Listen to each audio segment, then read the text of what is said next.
Vamos a hablar sobre la escuela cirenaica.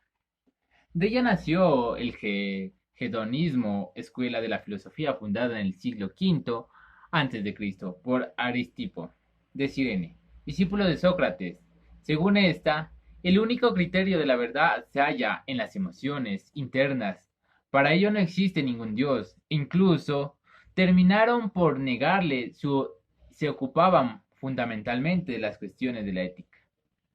Esta escuela se descompuso en varias ramas: cireneos, seguidores de Aristipo; egesiacos, seguidores de Egesías; aniserios, seguidores de Aniseris; teodorios, seguidores de Teodoro, el ateo.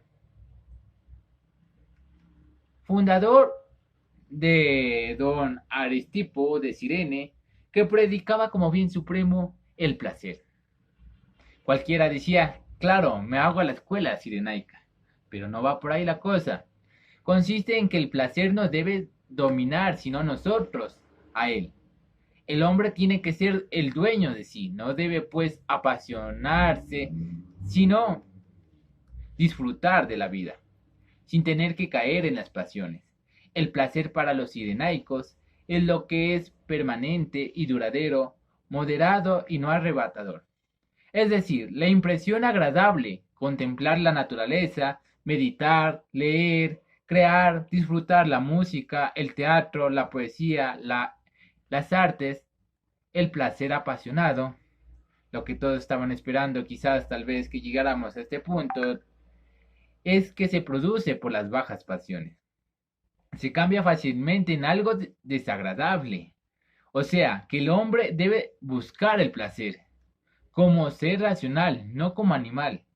La escuela cirenaica de filosofía, denominada así por la ciudad de Cirene,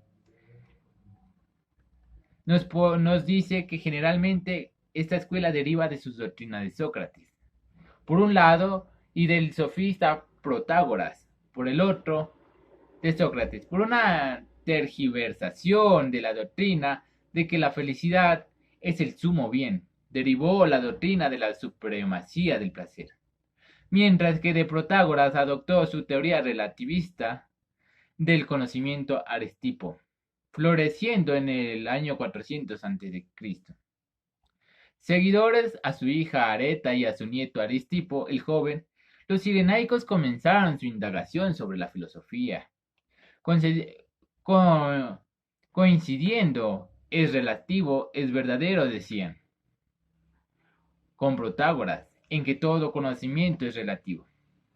Decían aquello que aparenta ser verdadero, de las cosas en sí nada podemos conocer. A partir de esto se vieron llevados a sostener que podemos conocer únicamente nuestros sentimientos, o la impresión que las cosas producen en nosotros. Al transferir esta teoría del conocimiento a la discusión del problema de la conducta, y asumir, según se ha dicho, la doctrina socrática de que el fin principal de la conducta es la felicidad, concluían que la felicidad debe obtenerse generando sentimientos placenteros y evitando los dolorosos. El placer es entonces el objetivo capital en la vida. El hombre bueno es aquel que obtiene o se enseña en obtener el máximo de placer y el mínimo de dolor. La virtud no es un bien en sí misma, es un bien solo como medio para obtener placer. Este último punto suscita la pregunta: ¿qué entendían por placer los cirenaicos? Tal vez ya le haya respuesto en algunas palabras anteriores, pero era sin duda sexualistas. Pero no es del todo exacto que por placer significara únicamente el placer sensible, hacia referencia a una jerarquía de placeres, en la que los placeres corporales están subordinados a la virtud del conocimiento, goce estético, que pertenece a la naturaleza superior del hombre. Y algunos de los cirenaicos posteriores redujeron el placer a un estado meramente negativo, sin sufrimiento, y otros aún más tardíos reemplazaban el placer por jovialidad e indiferencia. La verdad parece radicar en que en este, como en muchos otros casos, El sexualismo se satisfacía por un sistema superficial y laxo, no había consistencia en la teoría sirenaica de la conducta.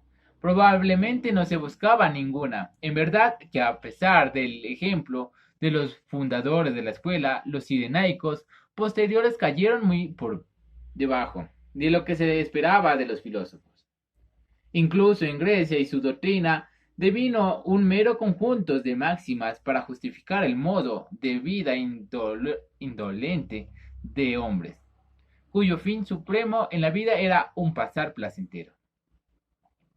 En el mejor de los casos, la filosofía sirenaica, a pesar puede ser considerada un sistema ético, sustituían el bien y el mal por el placer y el dolor. El placer era el bien y el dolor era el mal, como los sirenaicos lo definían, sin referencia directa o indirecta a la obligación o el deber. En algunos puntos de su doctrina, la escuela desciende a los lugares comunes como cuando justifica la obediencia de la ley, reparando en que la observancia de la ley del territorio evita el castigo, y que uno debe actuar honestamente porque así incrementa la cantidad de placer. Los sirenaicos posteriores hicieron causa común con los epicureos. De hecho, la diferencia entre estas dos escuelas era cuestión de detalles, no de principios fundamentales. Así damos por terminar esta escuela donde lo que ellos buscaban sustituir los valores que se han dicho anteriormente, el bien por el placer y el dolor por el mal, ya que el placer lo consideraban como algo bueno, mientras que el dolor era la consecuencia de llegar al placer.